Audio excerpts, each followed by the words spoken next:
There was once a boy whose father gave him a simple warning. Never grind your corn in a mill where the miller has no beard. Simple, right? But one day, as he carried his sack of corn, he found himself standing face to face with a strange, beardless man at the mill. The man smiled. Friendly. Too friendly. What happened next? You won't believe it. The boy was dragged into a contest of lies, tricks, and unbelievable stories. At the very edge of a thick forest, there lived an old man and his only son. The boy was his joy, his pride, and the only family he had left. One morning, the old man called his son to sit close. His voice was low but serious, the kind of voice that made you pay attention. "My son," he began, holding a small bag of corn. "I need you to take this corn and grind it into flour. But listen to me well." He leaned in, his eyes sharp. "Never, I say never, grind corn in any mill where the miller has no beard." The boy frowned. "But father, why?" "Don't ask me why," the man said, his tone heavy. "Just obey me. Wherever you see a beardless miller, turn your back and keep walking. Trouble hides in such places." The boy nodded slowly. He didn't fully understand, but he respected his father too much to argue. With the bag of corn strapped to his back, he set off on the narrow footpath that led to the river and the mills beyond. The boy walked down the path with steady steps. The bag of corn pressed on his back, but he was strong and determined. And then he saw it, a large mill standing tall by the river. At the doorway of the mill stood a man. He had no beard. His chin was as smooth as a newborn's cheek. The boy froze. His father's words came back to him sharply. "Never, I say never, grind corn in any mill where the miller is beardless." But the man saw him already. With a wide smile, he lifted his hand and called out, "Good day, my son." The boy, trying to be polite, replied, "Good day to you too, beardless one." The man's smile widened. "Do you want to grind your corn here? You can use my mill. I'll finish what I am doing and then the place will be all yours." The boy shifted from one foot to another. His heart whispered caution, but the offer sounded tempting. Still, he remembered his father's warning and quickly shook his head. "Thank you, sir, but I will continue down the river," he said firmly. And then he tightened his grip on the sack and walked away. What he didn't know was that the beardless man was no ordinary miller. As soon as the boy's back was turned, the man picked up his own bag of corn, hurried through a hidden path, and ran ahead to the next mill down the river. When the boy arrived there, panting a little from the walk, he looked up and his eyes widened. Another beardless man was already sitting in the doorway, waiting. The boy stopped in his tracks. His heart skipped a beat. "This cannot be," he muttered under his breath.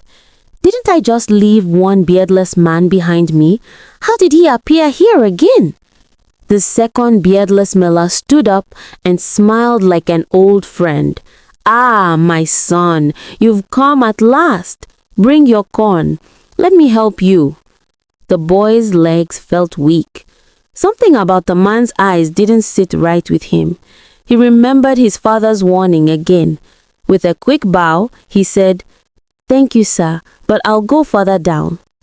He hurried off, clutching his sack tighter. But no matter how far he went, the story was the same. At the third mill, another beardless man was already waiting. At the fourth mill too, the smooth-faced stranger appeared before him. The boy's chest burned with frustration. He threw the bag down and hissed, "What is all this? Every mill cannot belong to beardless men. Are they following me, or am I losing my mind?" He looked at the corn. He looked at the waiting man, smiling as if he knew some secret. Finally, tired and angry, the boy muttered, "Enough. Let me just grind this corn here. After all, I've been walking since morning. Beard or no beard, corn must turn to flour today." And so, against his father's warning, he laid down his sack in the beardless man's mill. The beardless man finished grinding his own corn first. The boy poured his corn into the mill and began to grind, trying to ignore the strange smile on the man's face. When the grinding was done, the beardless one clapped his hands together and said, "My son, why don't we use some of this flour to bake a cake? A cake big enough for both of us to enjoy." The boy hesitated. His father's voice rang again in his mind, "Avoid the beardless ones." But then he looked at the pile of flour, smelled the fresh sweetness of corn, and thought, "What is done. I'm already here. What harm can it bring?" So he nodded. "Very well, let us bake." The beardless man wasted no time. He poured the flour into a wide wooden tub, pressed a hole in the middle, and said to the boy, "Run to the river and fetch some water with your 2 hands. We'll mix it that way." The boy frowned. "With my hands?" "Yes," the man replied smoothly. "That is how the best cakes are made."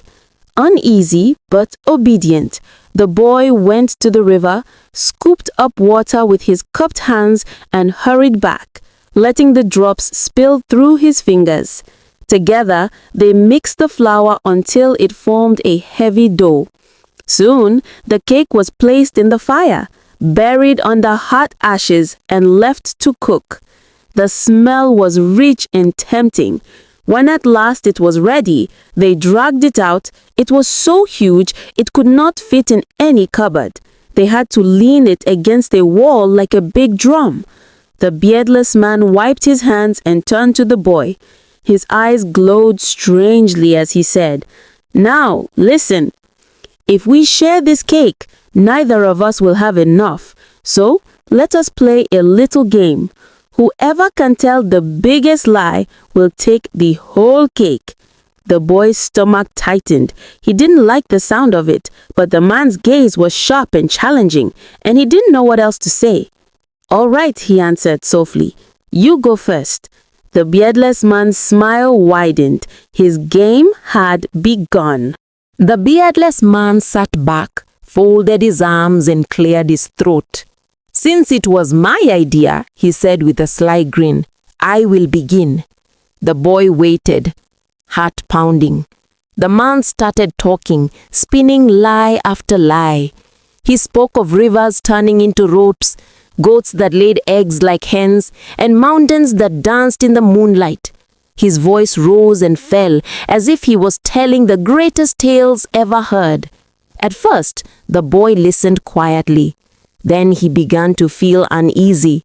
The lies were many, but they were not clever. They were wild, but they carried no weight.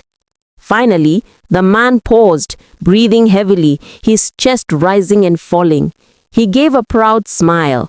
"There, you see? You cannot beat that. The cake is mine." The boy's lips curved into a small smile. He shook his head slowly. "My good man," he said calmly, "if that is the best you can do, then you have already lost." The beardless man's smile froze. "What do you mean?" The boy leaned forward, his eyes shining. "You have wasted your breath with foolish lies. Now listen to me. I will tell you a story. And though it may sound impossible, it is not a lie. It is my truth." The beardless man scoffed, but a flicker of doubt entered his eyes. The boy sat up straight, his eyes locked on the beardless man. His voice dropped low, almost like someone sharing a dangerous secret. "In my youth," he began slowly, "when I was already an old man." The beardless one frowned. "Wait, how can you be young and old at the same time?" The boy smiled faintly. "If you have patience, you will understand."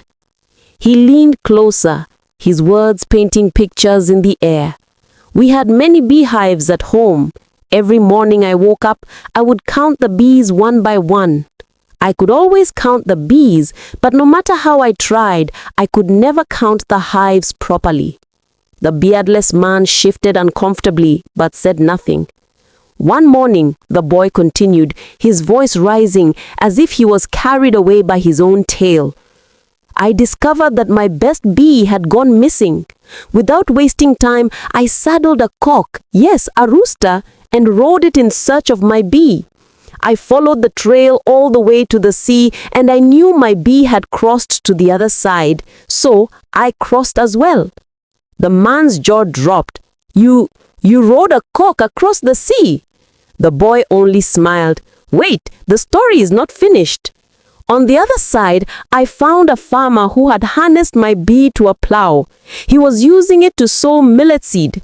I shouted, "That is my bee, give him back." The farmer said, "Brother, if he is yours, take him, and take this sack of millet too for using your bee without permission."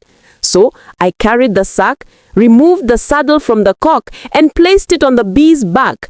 I rode the bee home, leading the cock gently with a rope so it could rest.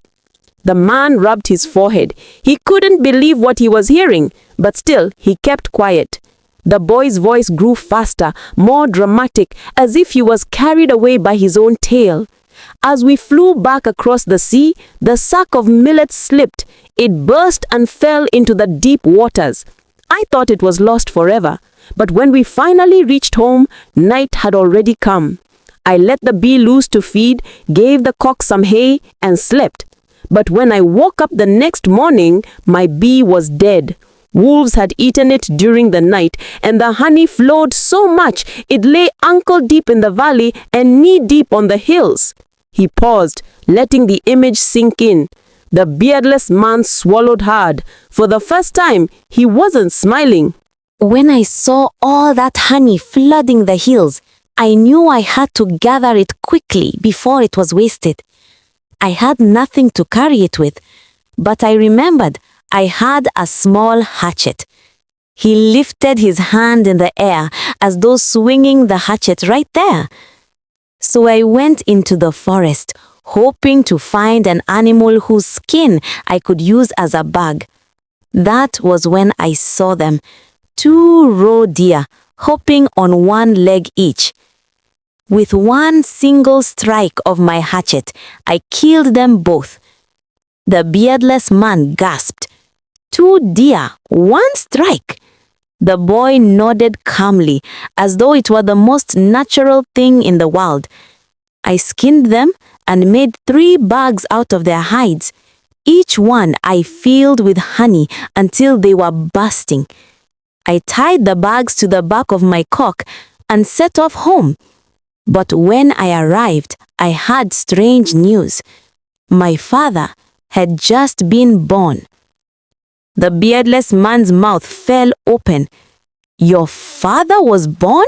You mean your child? The boy shook his head slowly. No, my father, the same man who raised me.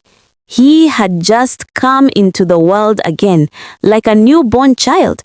And they told me I must fetch holy water quickly to sprinkle him. The room fell silent, and the beardless one stared like he had seen a ghost.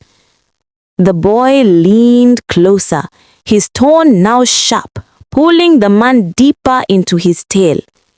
So I carried the holy water, but my mind was troubled. My sack of millet had fallen into the sea. Could it ever be recovered? As I reached the place, something unbelievable happened before my very eyes. The millet seed had already sprouted in the seabed. It was growing tall, ripening, and being harvested by an invisible hand. And then, he paused for effect. The beardless man leaned forward, holding his breath. It was baked into a cake, almost as large as the one leaning here by this wall. The boy pointed at a giant cake beside them, and the man's skin prickled with goosebumps. The boy's voice dropped to a whisper, heavy with suspense. That is when I knew this was no ordinary millet. I took the holy water and I carried the millet cake too. But as I was flying home across the sea, The clouds broke open and a heavy rain began to fall. The sea swelled, waves rose high, and before I could protect it, the millet cake slipped from my hands and was swallowed by the ocean. Ah! How my heart pained me. That cake was gone forever. He pressed his chest as though he could still feel the loss. The beardless man frowned, but his eyes betrayed curiosity. The boy sighed deeply and went on. Night came, and I grew weary. I needed to rest. But where would I lay my head? Then I remembered. My hair was very long, so long that when I stood, it touched the ground, but when I sat, it barely reached my ears. So I cut off a thick lock of my hair, braided it into a rope, tied it into a knot, and laid it down as a pillow. Yes, I slept on my own hair. The beardless man shook his head slowly. He wanted to laugh, but the boy's voice carried such seriousness that the laughter died in his throat. But tell me, the boy continued, what is sleep without fire? The night was dark and cold. I had a tinderbox, but no wood to burn. Then I remembered there was a needle stuck in my clothes. I pulled it out, split it into pieces, struck it with my tinderbox, and from that little spark I made a fire. I lay beside it, warm and content. But ill luck still followed me. While I slept, a spark fell on my pillow of hair. Before I could wake up, all the hair burned to ashes. The boy's voice dropped low, almost like a whisper of doom. In my despair, I threw myself to the ground, and the earth swallowed me. Yes, it swallowed me up to my waist. I struggled, I kicked, I screamed, but the more I fought, the deeper I sunk. Finally, with my last strength, I grabbed a spade, dug myself free, and stumbled out carrying the holy water with trembling hands. He paused and looked straight into the beardless man's eyes. Do you understand now? Even fire, even hair, even the very earth itself tried to destroy me, but still I survived. The beardless man swallowed hard, his smooth chin quivering. For the first time, he shifted uncomfortably on his stool. The boy leaned back, letting his words hang heavy in the air. His tale was far from finished. The boy straightened his back and spoke with the confidence of someone who believed his own madness. As I carried the holy water home, I passed through ripe fields where men were reaping millet. But suddenly, the sun grew hotter than I had ever known. The heat was so fierce that the reapers dropped their sickles and fainted one after the other. They cried to me, "What shall we do? The sun will kill us here." I looked at them and shouted, "Bring out our mare. She is as tall as 2 days and as broad as half a day. Let her stand in a field so her shadow may cover you." The boy's hands stretched wide as he spoke, his voice rising with drama. Immediately they brought her out. Her shadow spread over the whole field like a great tree, and the reapers awoke, safe again beneath her shade. The beardless man blinked hard, trying to picture such a creature. "A mare as tall as 2 days," he muttered. But the boy continued without mercy. My father, who had only just been born, jumped onto the mare's back and rode her proudly around the fields. The reapers walked with joy in her shadow, and he slapped his chest, I ran to fetch water for them to drink. When I reached the well, everything was frozen solid. I had no tool to break the ice, so I did the only thing I could. I took off my head, used it to smash the ice, and drew water with a wooden pail. The beardless man jerked back. You took off your head?" "Yes," the boy said firmly, his voice deep. I carried the water back, but as I walked, the reaper shouted, "What happened to your head?" I reached up and felt nothing. My head was truly gone. I had left it behind in the well. I ran back quickly, only to find a fox had already pulled out my head from the water. It was tearing at my brains with its sharp teeth. The beardless man's eyes widened in horror. "And what did you do?" he asked before he could stop himself. The boy leaned forward, his face close, his eyes burning with triumph. "I gave that fox a mighty kick. It screamed, dropped my head, and fled. But not before leaving behind a parchment. And on that parchment were the words written clearly, 'The cake is mine. The beardless one goes empty-handed.'" For a long moment, the beardless man sat frozen, his mouth half open, his smooth chin glistening with sweat. The fire popped loudly, but he didn't move. At last he forced a laugh, but the sound was weak and shaky. You expect me to believe that madness? Riding a cock, a bee plowing millet, a mare as tall as 2 days, and you," he pointed with trembling fingers, "you claim you took off your head and still lived?" The boy rose slowly to his feet. His shadow stretched across the wall, covering the cake. His voice was calm but filled with power. "By word, by wit, and by will, this cake belongs to me." The beardless man clenched his fists, but his body betrayed him. He could not rise, he could not argue. His tongue felt heavy. Deep in his chest, anger burned, but it was no match for the storm the boy had stirred with his tail. With slow, steady strength, the boy lifted the huge cake, balancing it against his back. He turned towards the doorway, the night breeze blowing in from the river. The beardless man finally found his voice. He cried out, desperate, "No, that cake should be mine." The boy paused at the doorway, his eyes sharp as lightning. "Then tell a better story." The beardless one lowered his head, beaten, empty, humiliated. And with that, the boy carried the cake away into the night. The boy stepped into the night with the great cake balanced on his back. The meal behind him sank into silence, broken only by the faint crackle of the dying fire. His feet pressed firmly on the earth, each step heavy but sure. The cake was massive, yet he bore it like it was a crown of honor. The cool night wind brushed his cheeks, cooling the sweat from the contest. Stars scattered above him, shining as if they too bore witness to his victory. Every so often, he chuckled softly to himself. The beardless one thought he was clever. He thought lies would win him the prize. But words, words can build or break a man. Along the way, he met travelers on the road. Their eyes widened at the sight of him, a young boy hauling such an enormous cake alone.